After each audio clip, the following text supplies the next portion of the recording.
Welcome everybody to another episode of Shot in the Dark. I am your host, John Siino Evil here. Let's get right down to it to get everybody ready for Rampage on Friday nights at 10 o'clock. AEW decided to put a special bonus episode of AEW Dark this past Friday at 10 p.m. So let's start with that. Jurassic Express defeated the team of D3 and Ryzen. By the way, these shows are back in Daly's place. So that is the reason why we had about 34 matches on the AEW Dark shows. No crowd, the usual Daly's place. But yes, Jurassic Express did get the win here with Jungle Boy pinning D3 after an assisted sit-out powerbomb. Chris Statlander defeated Layla Gray easily with the Big Bang Theory. The Lucha Brothers defeated Sage Scott and Jake St. Patrick when Penta pinned Scott after the Fear Factor double top rope stomp combo. We go to a sit-down interview with Mark Henry, who's with Big Swole and Diamante, talking about what is the root of their issue. Swole says that she's upset because Diamante talked crap about her and then messed with her money, causing her to lose her winning streak. Swole said Diamante only won because she cheated, so Diamante gets in her face. They tease a little match, with a scuffle and Mark Henry getting between saying, what did I get myself into? Julia Hart defeated Angelica Risk with a bulldog. Impressive work here from Hart. Taz, of course, upset that Risk is wearing the color of orange. Ethan Page defeated Baron Black easily with the Eagle's Edge. The Gun Club, Billy and Colton, as Austin is still on the sidelines, defeated Nick Camarado and Aaron Solo. During this match, QT Marshall was on commentary. Billy Gunn rolled up Soho with the pin by holding his tights. So QT Marshall was very livid on commentary. So we won't be seeing more from these two factions. Frankie Kazarian defeated Pretty Peter Avalon easily by submission with the crossface chicken wing. This is actually Peter Avalon's first match since March.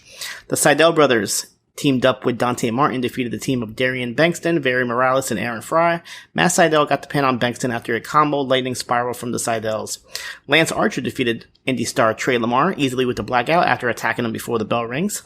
Abaddon defeated Kelsey Heather with the burial plot, which is her leg DDT. In the main event, Orange Cassidy defeated Joe Joel. Orange wins with the Superman punch after Joel argues with the Private Party ringside. So they're still going on with the storyline with Joe Joel not getting along with the Hardy family office. Monday's AEW Dark Elevation, we actually had Tony Schiavone and Eddie Kingston on commentary this week, so no sign of Paul White. Red Velvet defeated Renee Michelle. Michelle tried to attack at the bell, but it cost her as Velvet destroyed her in a minute with the final slice. Captain Sean Dean defeated Peter Avalon with a double knee powerbomb that he caused the deal in about a minute. Total squash match here. Hikaru Shida defeated Tisha Price with the Falcon Arrow, but Tisha Price did get a little bit of offense here. We go to the next match. It was supposed to be Joey Janela and Sonny Kiss in a tag team match, but right as they're making their entrance, Janela hits Kiss with the super kick out of nowhere, solidifying the breakup of Bad Romance, the thing that we've been waiting for a while now. It has finally happened. Their scheduled opponents, Baron Black and DMC, were in the ring. They come out to check on Kiss, but Janela takes them out as well, and then hits Sonny Kiss with a pile driver on the ledge by the fans. If you know Daly's place, right where they have the hard camera, there's the fans right there and the little edge that goes to the announce table. Hit a devastating pile driver right on there. Brian Cage defeated Ricky Shane Page, or RSP, with F5. Total destruction here. Jade Cargill defeated Amber Nova with the Jaded. Another total domination, if you can see the pattern of this Elevation episode. Jurassic Express, Jungle Boy, and Luchasaurus defeated Carly Bravo and Cyrus. Jungle Boy made Carly Bravo tap out to the snare trap. And the main event, the only match that went past 2 minutes, no joke. Lucha Brothers defeated the Seidel brothers. Kingston was put in Penta as his best friend again this week, and Penta pinned Matt Seidel after a double team Fear Factor. Like I said, with the exception of the main event, every match was like under a minute or maybe a minute and 20 seconds. Like, it was total squash matches on this episode, which is fine because, like I said, we had 3 episodes of Dark. And the last Dark, Thunder Rosa defeated Zeda Zhang, making her debut by submission with the Peruvian necktie. You might recognize Zeda Zhang. She spent some time at NXT in 2017, 2018, was in the Mae Young Classic. She's appeared recently in MLW and a couple other indie promotions as well. Red Velvet defeated Skylar Moore with the final slice. This is Moore's first appearance since March. 2.0, the former Everrise, Matt Lee and Jeff Parker defeated Adrian Alanis and Liam Gray, winning with the hot shot, and Parker pins Alanis. Bear Country, making their return tag team match, defeated Chaos Project. This is Bear Boulder's first match since April. Bronson gets the pin on Luther after an assisted splash. Darby Allin defeated the debuting Invictus Cash, pinning him with the Last Supper. QT Marshall defeated Allen 5 Angels. The Dark Order, the Factory, kind of get into a scuffle that sends them to the back. And then at one point, QT takes off Angel's mask to distract him and hits the Diamond Cutter for the pin. Hikuleo defeated Thad Brown, who's making his debut, with the T-Bomb.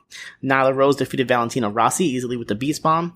Daniel Garcia gets his first win, defeated Fuego del Sol by submission with this move that I don't even know how to describe it. You're gonna have to watch it. But basically, he has like a surfboard type move, and he pulls his legs forward with his arms while pulling his arms back with his legs. So, pretty devastating submission going into his match against Darby Allin on Wednesday. Penelope Ford defeated Sahara 7 by submission with the Indian Deathlock.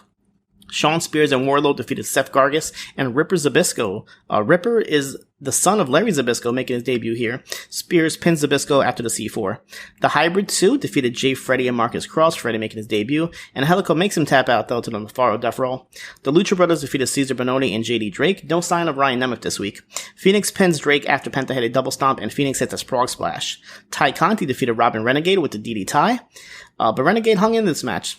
Private Party defeated Chuck Taylor and Wheeler Yuta by cheating a little bit. And Helico distracts the referee. Jack Evans kicks Yuta in the face. And then they even had their feet on the rope to pin Chuck Taylor. To pin Yuta. Evil Uno, Stu Grayson, and Cole Cabana defeated David Ramos, Jake Manning, and Joey Sweets easily, with Cabana pinning Sweets after the Chicago Skyline and Splash. In the main event, Alex Reynolds, John Silver, and 10 Up Dark Order defeated Arjun Singh, Dean Alexander, and TIM. Singh actually just appeared on Monday Night Raw recently as Jinder Mahal's lawyer. And 10 makes Alexander submit here to the full Nelson. There was a match here that did get cut off. It was the Acclaim defeated Hunter Knott and Rosario Grillo, with everything going on recently with Max Caster and his freestyle. That's probably the reason why. So not sure when we're going to see Max Caster again. Hopefully soon. NWA Powerrr. So we had a special bonus Friday episode of NWA Powerrr that was called Extra Power. We had Nick Aldis defeated Odison by submission with the Cloverleaf, and Tim Storm defeated Jordan Clearwater. May Valentine has a sit-down interview with Thomas Latimer and Camille talking about their upcoming wedding, saying that Aaron Stevens, JR Kratos, Thunder Rosa, and Billy Corgan won't be invited. And then Austin Idol and Velvet Sky have an interview where they're pretty much arguing about who would win the Champion Series. And the main event for the TV Championship, Tyrus defeated the Pope to win the Television Championship. Austin Idol got involved while the referee was out, causing Tyrus to hit an avalanche splash and a hard punch for the pin. It's a good thing that we had this episode because the regular Tuesday episode did not happen. There was some sort of technical difficulties and it didn't happen, so it did get pushed back to Wednesday night. So I'll be covering that as well as next week's NWA. But they are having a season finale. I want to say that's the last episode, so I'm not sure how long they're going to be out for, but they do have those upcoming pay-per-views at the end of the month. NXT UK, Blair Davenport defeated Xia Brookside after a couple knee strikes to the face. After the match, Davenport kept attacking Brookside. They show footage of Mustache Mountain challenging Pretty Deadly for the tag titles, and they accept that match will happen on August 19th. Sid Scala says that Tyler Bate is still a fighting champion, so they will have an 8-man tournament to determine the number one contender for the Heritage Cup, which includes Mark Andrews, Noam Dar, Kenny Williams, Oliver Carter, Nathan Fraser, Teoman, Sam Gradwell, and Wolfgang. We get a video package for Ala Dawn where it shows that she's burying a lockbox without watching it into the woods while showing clips of Millie McKenzie. Subculture is backstage, and for some reason, Flash Morgan Webster just slaps Wolfgang and runs away. I wouldn't do that if I was him. Dave Mastiff and Jack Stars, making their tag team debut, defeated Danny Jones and Josh Morrell. Morrell gets pinned after Mastiff hits a big cannonball in the corner. And Stars and Mastiff worked pretty well together in their first tag team match. Nina Samuels and Mel get into it backstage, with Samuels saying the NXT UK title shot should have been hers. They hype up the first Heritage Cup match, which is going to be Andrews against Noam Dar, and they show their history of how long they've known each other and worked with each other. We get a video from Aoife Valkyrie where she challenges Ginny to a match, but it looks like Joseph Connors will be locked in a shark cage, so more shark cages in wrestling. And Stevie Turner, she stops Meiko Satomura's training session and challenges to a match, so a lot of matches being set up here. And the main event, amazing match. Iron Man match. A-Kid defeated Jordan Devlin. First ever Iron Man match on NXT UK. 30 minutes. I wish it was 60 minutes. Devlin gets the first fall by submission with a cloverleaf after repeatedly working on the knee of A-Kid. A-Kid gets a second fall by submission as well with an armbar after a beautiful transition out of a pinfall. And A-Kid gets a second fall with less than 2 minutes left with a modified Rings of Saturn using his leg to pull back on Devlin's arm. The last minute was wild. There was plenty of pin attempts. Devlin trying to tie it up with the final pin attempt, but it gets saved by the bell. Outstanding match here, and I love how all the falls were done by submission. That was the main story going on here. Everybody working on each other's limbs. 205 Live. I think this might be one of the final episodes here because, yeah, where is everybody? But Leon Ruff in his final match defeated Grayson Waller by reversing Waller's Argentine backbreak into a crucifix bomb. Sad to see Leon Ruff go. Obviously, I've been following his career since Evolve Wrestling and was so proud of him coming to NXT and winning the North American title and everything. But this was his first time on 205 Live since July 2020 and his last time for now. as Grayson Waller's losing streak continues. And Kushida defeated Ari Sterling by submission with the hoverboard lock. This is Kushida's first match on 205 Live since April of 2020. And Ari Sterling's lost as well, as Jake Atlas, Asher Hale, Ari Sterling, Leon Ruff, just to name a few, are all gone. So that's pretty much all of 205 Live's roster. Poor went out for Corner Reeves, Bronson Reed, and everybody else as well who's been released recently. New Japan Pro Wrestling Strong, episode 52. So we have reached 1 full year of New Japan Pro Wrestling Strong. Alexander James, making his debut, defeated Kevin Knight with a gut-wrench powerbomb. James made a name for himself in WXW in Germany, as well as Bloodsport and GCW Beyond Wrestling and more. Fred Rosser and Rocky Romero defeated Alex Coughlin and Ren Narita, with Romero making Coughlin tap out to the armbar. After the match, Rosser extends his hand to Narita, but this gets denied, and then he gets in Rosser's face after he saw him clapping and celebrating too much. The main event, Danny Limelight and JR Kratos defeated the West Coast Wrecking Crew, with Limelight pinning Jarrell Nelson after a springboard DDT. Both teams get into each other's faces after, but Tom Lawler comes in between and said because of Dickinson leaving, they now have spots to fill, and Royce Isaacs and Jordan Nelson of the West Coast Wrecking Crew have officially joined Team Filthy to end the show, all 5 men standing tall. Ring of Honor, the Women's World Title Tournament continues in round 1. Allison Kay actually defeated Willow on Women's Division Wednesday to advance, so that's a note that I should point here. But as far as the matches for here, Quinn McKay defeated Mandy Leon with a bow tie pin, and commentary went absolutely crazy here. Mandy didn't have Angelina Love ringside, so that's one of the reasons why Quinn McKay was able to win. And yeah, so nice moment here, her getting her first win in Ring of Honor and advancing to fight Roxy. The second match, Trish Adora defeated Marti Belle by submission with a cattle mutilation. And the main event, the MexiSquad of Bandito and Ray Horace defeated Brody King and Chris Dickinson on Violence Unlimited, with Bandito pinning Dickinson with the 21 plex. After the match, Rush and LFI come out to attack all 4 men, and then Homicide comes out to try and fight them off. WWE main event, Angel Garza defeated Lindsay Dorado, and Jackson Riker defeated Cedric Alexander. And the WWE Network editions of the week, WXW Drive the Champions and ICW Fight Club. And that is it for me this week. You can catch me here next week for another... Hello. Davey Portman here from Up Next. John, what's going on? I've heard you on these shows recently, just taking little shots in the dark, shall we say. And we've got a big pay-per-view around the corner, and I can't let you be getting away with this, Siino. How did you even get into this podcast? How did you hack into this? I am the podcast, John. You're only here because we let you be here.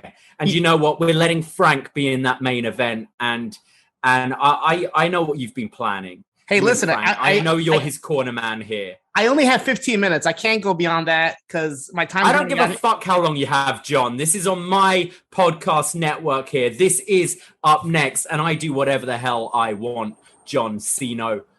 But okay. Up Next summer is round the corner, and I know you've been training Fire Frank. I know you've been helping him out. I know you're trying to take down the authority. You're trying to take down Braden Harrington, and it ain't happening. So I have a little proposition to make to you. Okay. If you're man enough to step up to the plate, John. Absolutely. Shoot. So we have a 2 out of 3 falls match in the main event. I think Frank is getting to pick the first fall. Braden's getting to pick the second fall. But who is going to be able to pick the third fall? It's very like NXT right now. We got to put the power in someone else's hands. Now, I know you've been championing for your boy Frank. And I'm always championing for my boy Braden, my co-host, my partner in crime. So how about we have a little advantage match? Whoever wins between you and I gets to have the advantage in the main event. Okay. I like the sounds of that. So what are we doing, like a hot sauce challenge? What are you gonna do this time? You're gonna eat something, drink something? Well, I've done the hot sauce challenge before, and you know what? I've been screwed out of my very own games too many times. Now, if you remember, during lockdown, we were playing Jackbox TV quite a lot, and I know you consider yourself a bit of a rapper, and you would quite often win those games. But for me to prove myself, because I've been on a bit of a losing streak on my very own games, I think I need to step outside my comfort zone. Maybe I'm too familiar with these games I'm putting together. And maybe I need to step into your world to prove that I can be better than you at anything.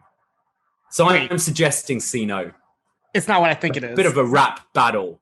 Oh, yeah. Oh, come on. Oh, yeah. You watched 8 Mile one time, and all of a sudden you think you're the real Davey Porter? You think you're the future? I am the future, John. I'm the past, present, and the future of this business. And you sure you want to do this? I mean, I have a Wu-Tang tattoo on my back. You sure you want to do this against me? I mean, it's your last chance. Well, I have a Davey fucking Portman tattoo all over my body, and I'm oozing with ability to take you down and give Braden the advantage up next summer, because as long as I have his back, he will always be the champion. I am down 100%. I see you and Braden, in the same room, giving each other tips during these things. I'm going to be right there with Frank in the same room, helping him out as well. And I will definitely help him by destroying you in this rap battle and give the advantage and the third fall to Fire Frank so he can burn down the BDE once and for all. Well, get your rhymes ready, Siino, because I'm coming for you, bitch. This fucking Canadian British bartending podcaster really made me go past 15 minutes. It's all right. You know what they say. You play with fire, you get burned. And don't worry. We have a lot of fun planned for you. I'll see you guys here next week for another episode of Shot in the Dark.